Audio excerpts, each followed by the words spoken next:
Hi, I'm Maxwell. Today, I'm going to tell you my story. But before I continue, please like, share, and subscribe to hear more stories like this. Growing up, my older brother Troy was the golden child, star linebacker, straight A's, full ride to USC, the works. Me? I was the quiet one who preferred chess to contact sports and coding to catching passes. To my parents, especially my dad, this made me weak. "Why can't you be more like your brother?" became the soundtrack of my childhood. Troy loved it. He'd slap the back of my head condescendingly whenever Dad compared us. "Don't worry, little bro. Not everyone can be a winner like me." But after college, our paths diverged in unexpected ways. Troy got his business degree but couldn't hold down a job. He was too arrogant, too impossible to work with. Meanwhile, I became a software developer and launched my own tech startup. By 30, I had 15 employees and contracts with Fortune 500 companies. That's when Troy's playful ribbing turned vicious. It started at our cousin Natalie's wedding. I was in the wedding party, and my girlfriend Sophia was my plus one. "Look at Maxwell in his fancy suit," Troy announced to our table, already 4 beers deep. "Probably cost more than my rent." "It's a rental," I said quietly. "Sure it is." He turned to Sophia. "How much is he paying you to pretend to date him?" "Troy. Our mom warned." "What?" "I'm just kidding. Maxwell knows I'm kidding. Right, bro?" Sophia squeezed my hand under the table. "Actually, I'm the lucky one," she said. "Maxwell's brilliant, successful, and kind. What more could I want?" Troy's smile turned cold. "Yeah, money helps with that." Our dad laughed. Actually laughed. Troy's got a point. Success in business doesn't mean much if you can't handle yourself on the field. "Frank," Mom scolded. "I'm just saying there's more to being a man than writing computer code." Our cousin Brandon, who'd been quiet until now, spoke up. "You're right, Uncle Frank. There's also treating people with respect. Something Maxwell's mastered and Troy might want to work on." The table went silent. Troy's face flushed crimson. "Stay out of it, Brandon," he growled.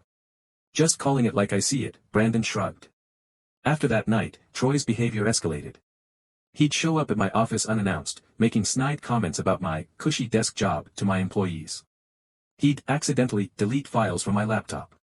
Once he told a potential investor I was thinking of shutting down the company. "Why do you let him do this?"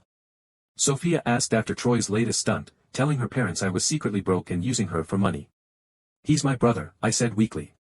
"He's toxic, Maxwell. Your whole family enables him." She was right, but I couldn't cut them off.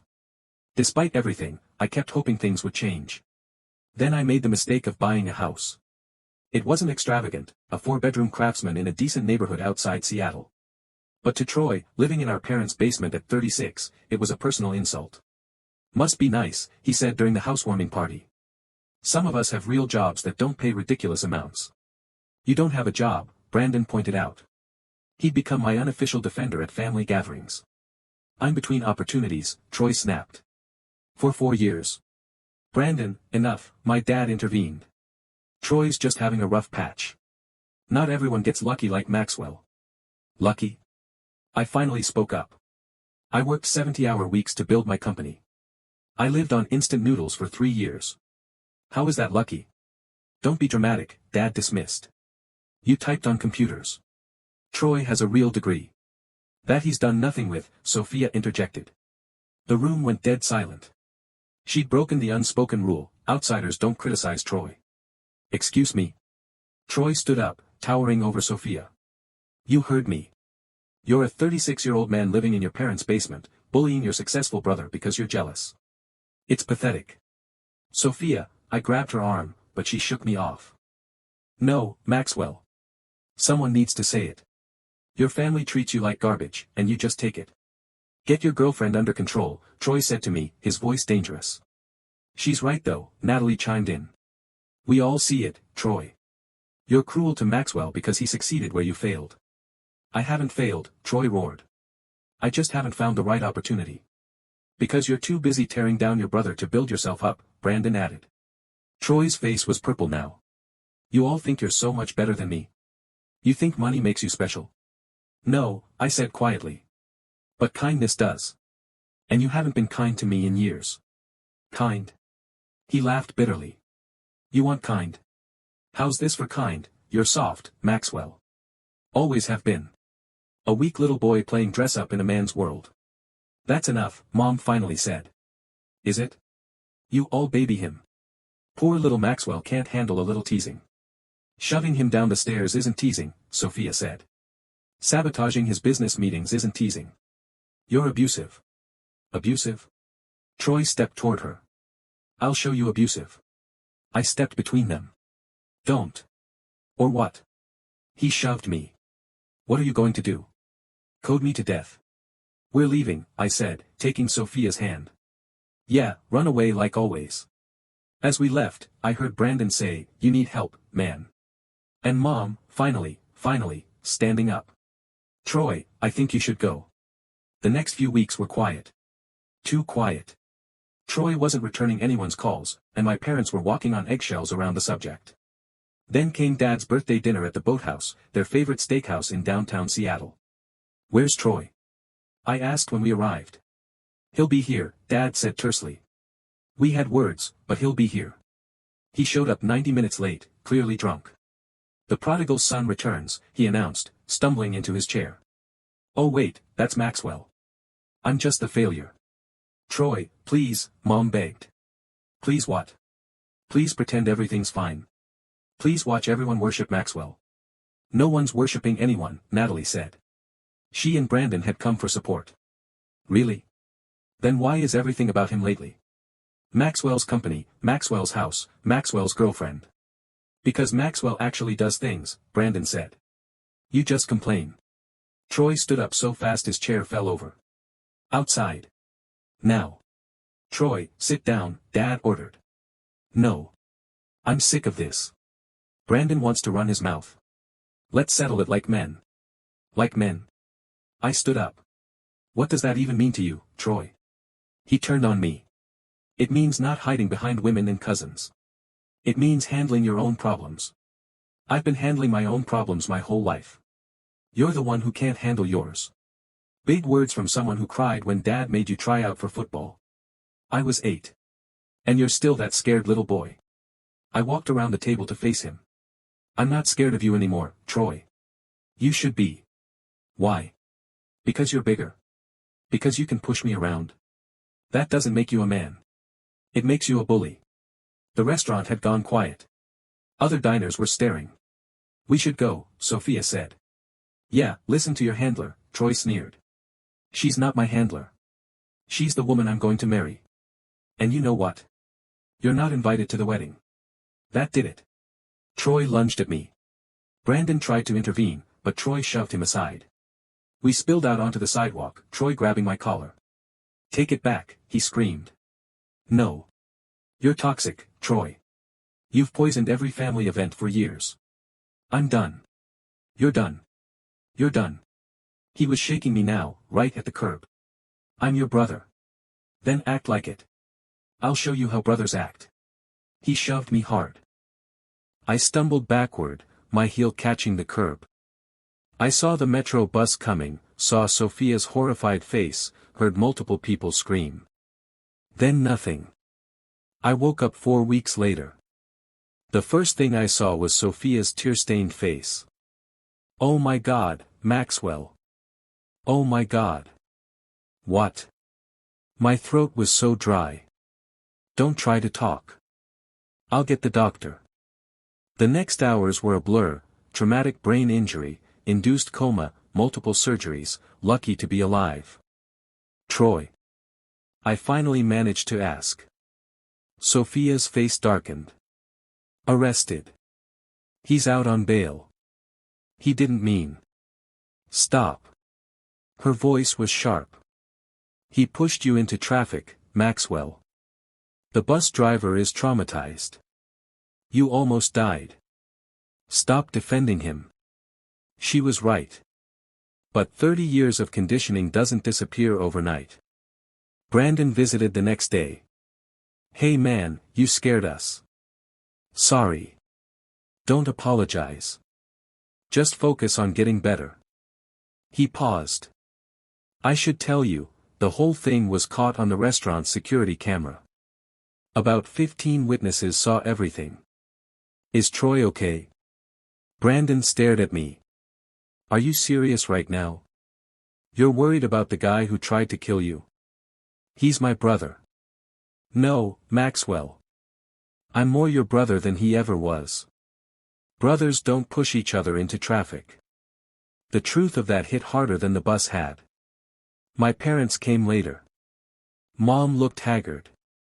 Dad couldn't meet my eyes. How are you feeling? Mom asked. Like I got hit by a bus. No one laughed. Maxwell, Dad started, then stopped. Started again. I owe you an apology. I waited. I always thought Troy's behavior was just sibling rivalry. Boys being boys. I didn't see. His voice broke. I didn't see how cruel he'd become. How cruel I let him become. You encouraged it, I said quietly. I know. God, I know. I thought I was toughening you up, making you stronger. Instead, I enabled. He was crying now. You almost died because I enabled a monster. He's not a monster, Frank, Mom said weakly. He pushed our son into traffic, Dad shouted. He's facing attempted murder charges. When does it stop being boys will be boys and start being what it is? What is it? I asked. Abuse, Dad said. Years of abuse that I not only allowed but encouraged.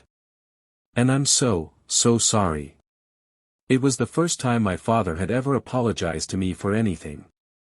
The legal process was swift. With video evidence and multiple witnesses, Troy's lawyer convinced him to plead guilty to aggravated assault. The attempted murder charge was dropped in exchange. He got 6 years. At the sentencing, he tried to make a statement. Maxwell, I'm sorry.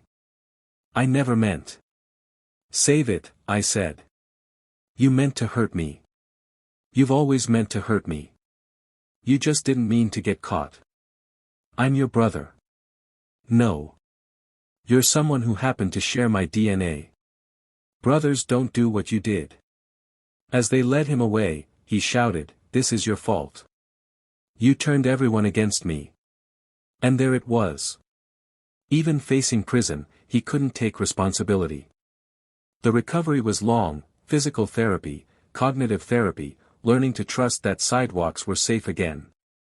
Sophia was there through it all.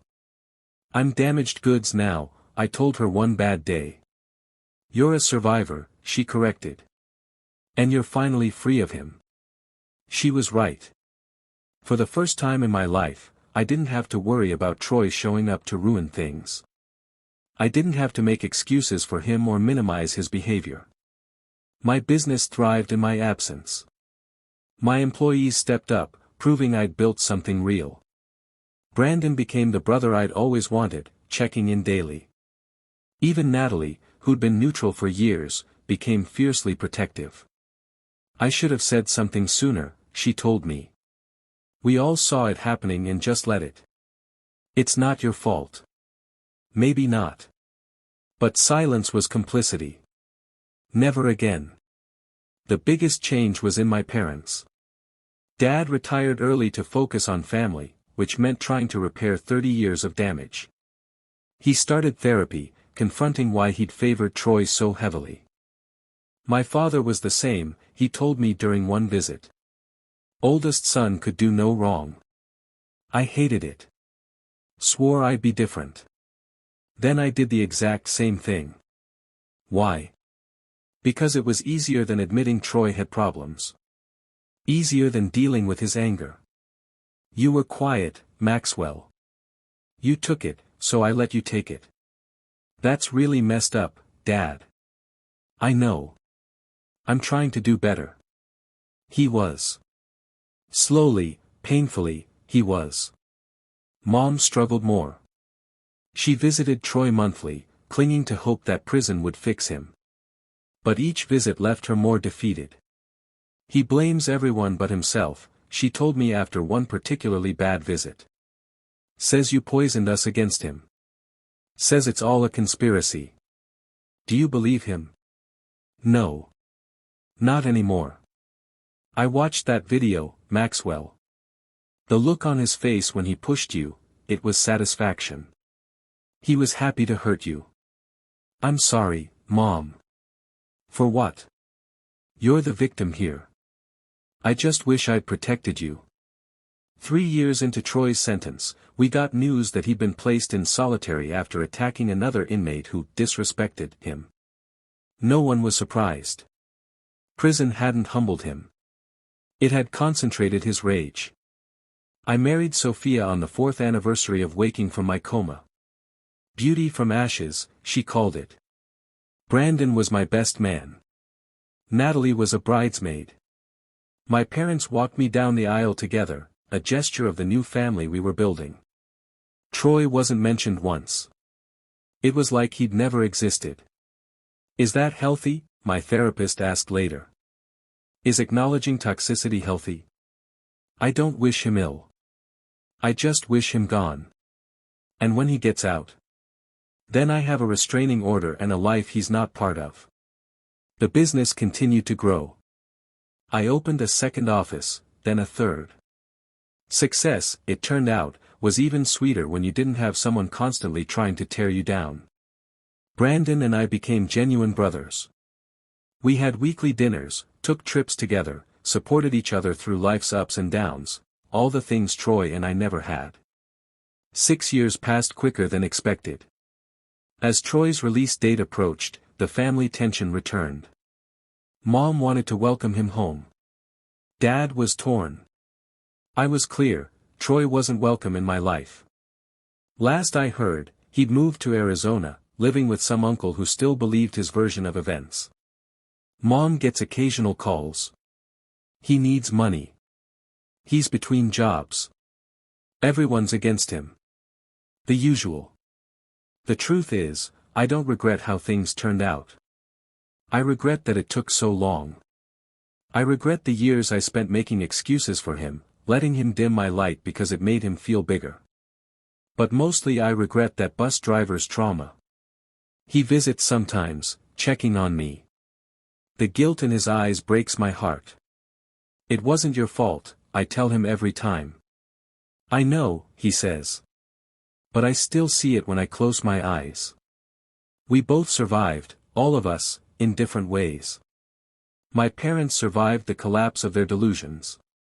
Brandon and Natalie survived the guilt of not speaking up sooner. Sophia survived watching someone she loved almost die. And me? I survived Troy.